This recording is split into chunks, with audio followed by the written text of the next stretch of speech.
On a hill overlooking Kobane, the flag of the Kurdish People's Protection Units. It's replaced the black banner of the Islamic State of Iraq and the Levant. The situation in Kobane is becoming better and better day by day because of the airstrikes of the international coalition, because of the bombshelling of Peshmerga forces and special operations of our forces. For more than 4 months, Syrian Kurdish and ISIL fighters have faced off in an intensive street-to-street, building-to-building battle for Kobane. ISIL first laid siege to the town in mid-September. That prompted tens of thousands of people to flee across the border to Turkey.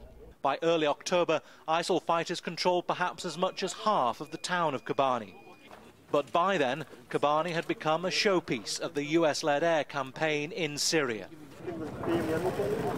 US Secretary of State John Kerry had said it would be morally very difficult not to help the town. And so more than 80% of coalition airstrikes in Syria have been on targets in and around Kobane, an average of 6 a day. ISIL also poured resources into the town, diverting thousands of fighters along with heavy weapons.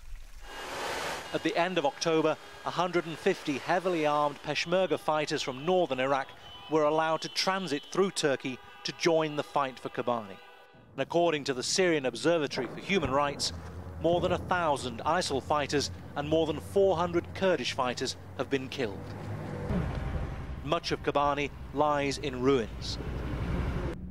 The battle for Kobane became symbolically rather than strategically important for the US-led coalition, a test of whether a US policy of airstrikes alone without US ground troops would be enough to stop ISIL's advance. What must have made a difference in Kobane, though, is the unique combination of airstrikes and determined Kurdish fighters, the sort of opposition that ISIL fighters had never had to face before. Bernard Smith, Al Jazeera, Istanbul.